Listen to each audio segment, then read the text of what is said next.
So explain the concept of microcarbon sink and its relevance.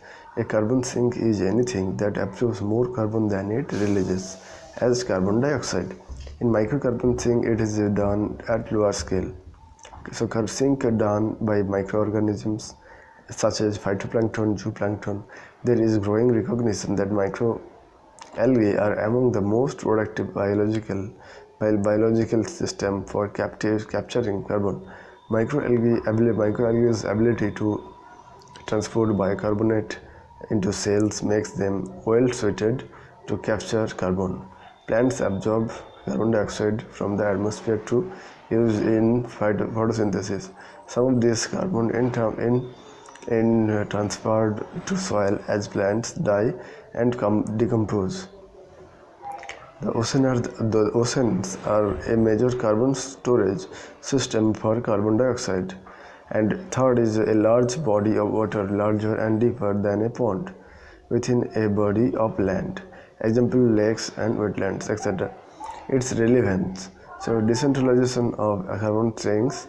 So mainly relevance is mainly decentralization of carbon sinks and large carbon sinks, possibility of with less effort, and release of carbon to atmosphere will low as compared to large carbon sinks. A variety of industrial sources of CO2 can be harvested using algal ponds.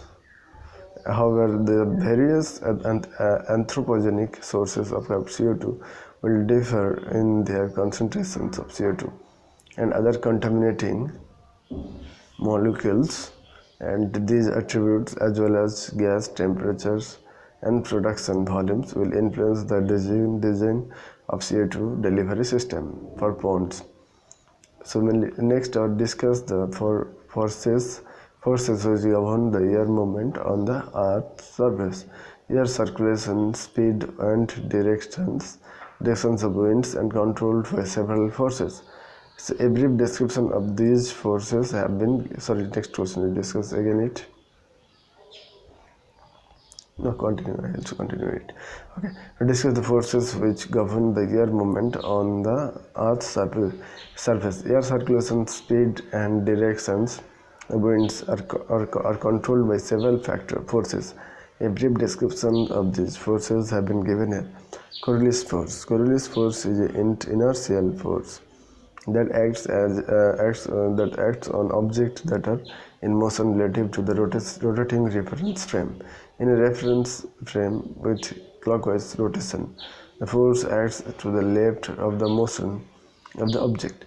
In one with anti-clockwise rotation, the force acts to the right, and the deflection of the object due to the Coriolis force is called Coriolis effect. Geostrophic forces.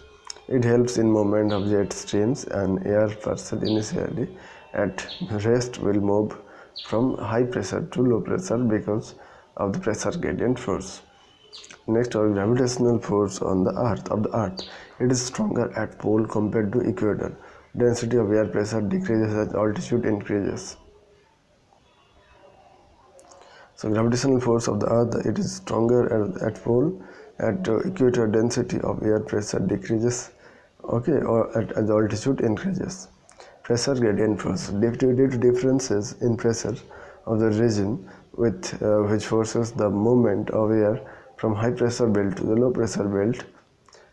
Frictional force. Friction is defined as the opposing force that try to resist the speed of the body. It is produced due to contact of two body or more with each other. It decreases with height above the surface. The effect of surface friction extends to a height of above about 500 meters and varies with surface texture and speed, time of day and year, and atmospheric conditions. All five of these forces operate on moving air and affect the circulation pattern of global winds. Thank you.